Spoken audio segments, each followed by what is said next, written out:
السلام عليكم، معكم محمود الحصري. أوامر مش كتير يعرف عنها موجودة في فوتوشوب. بضغطة واحدة تقدر تحذف الخلفية أو تغبش الخلفية لبلور باك جراوند، أو تحول الخلفية بس للأبيض والأسود بدون الأوبجكت، أو تظبط ألوان الصورة كلها.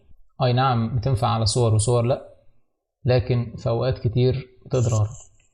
خلينا نجرب أول حاجة ونحذف خلفية الصورة دي ونشوف النتيجة. هنروح على أول حاجة، هنسمي الصورة بتاعتنا original وناخد منها كوبي كنترول جي او كوماند جي من ماك، عشان دي هنحتاجها في التأثيرات التانية. دي هنطبق عليها، نروح هيلب فوتوشوب هيلب كويك اكشن ريموف باك جراوند ونعمل له ابلاي.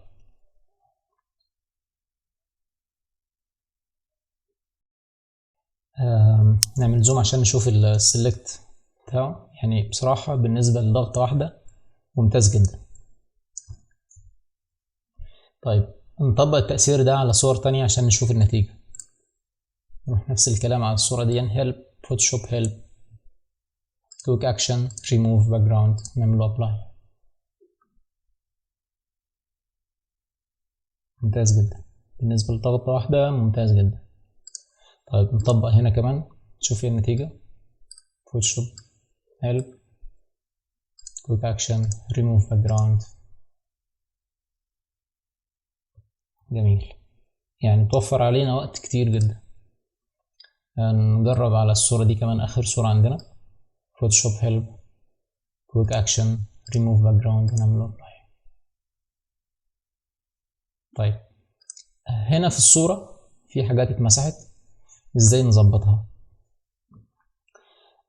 هنقف على اللاير ماسك وبالبرش تول ونخلي فوق هنا الابيض، نعمل زوم شوية ونملى الفراغات اللي اتمسحت دي.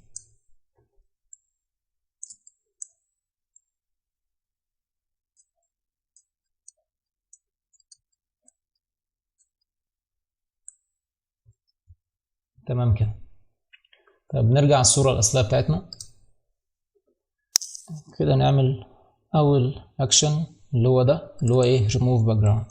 نعمل بس جروب لي نسميه ريموف ونخفيه.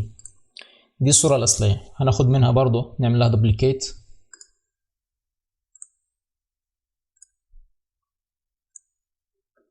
ونطبق عليه الأكشن التاني اللي هو شوب هيلب كويك أكشن بلور باك جراوند، اللي هو تغبيش الخلفية. دي الصورة، يعني هو بيدي لك اكزامبل هنا كده. نعمل ابلاي.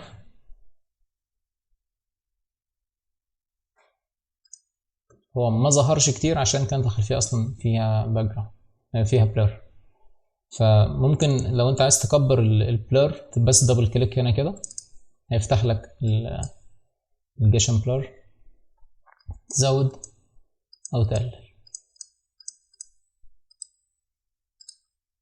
طيب ده كده تاني تأثير هنعمله جروب اللي هو بلور ونخفيه.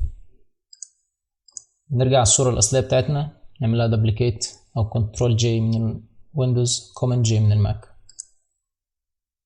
نطبق عليها التأثير الثالث أو الأكشن الثالث، فوتوشوب هيلب كويك أكشنز ميك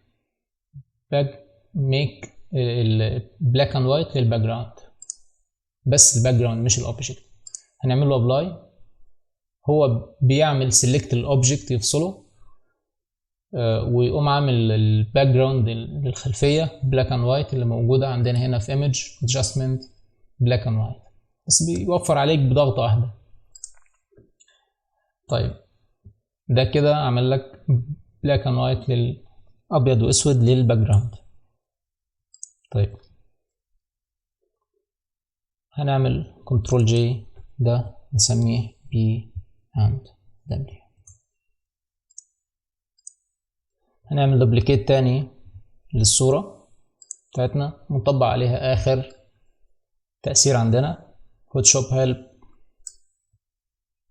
كويك اكشنز انهانس ايمج، بيعمل لك انهانس، بيعمل لك تظبيط للالوان بتاعت الصورة. اعمل له ابلاي طيب خلينا نشوف ايه الفرق بينه وبين الصورة العادية. دي بعد الانهانس، دي قبل الانهانس. مش فرق كتير، وعلى حسب الصورة بيختلف من صورة لصورة يعني، بس بيظبط لك ممكن الكونتراست، بيظبط لك اللايتنج بتاع الصورة، الكالر، التون بتاع الصورة بضغطة واحدة بس. ده كده آخر أكشن عندنا النهاردة. وبس كده. أتمنى الدرس يكون بسيط وأفادكم. لو في أي استفسار سيبولي في الكومنتس تحت. السلام عليكم.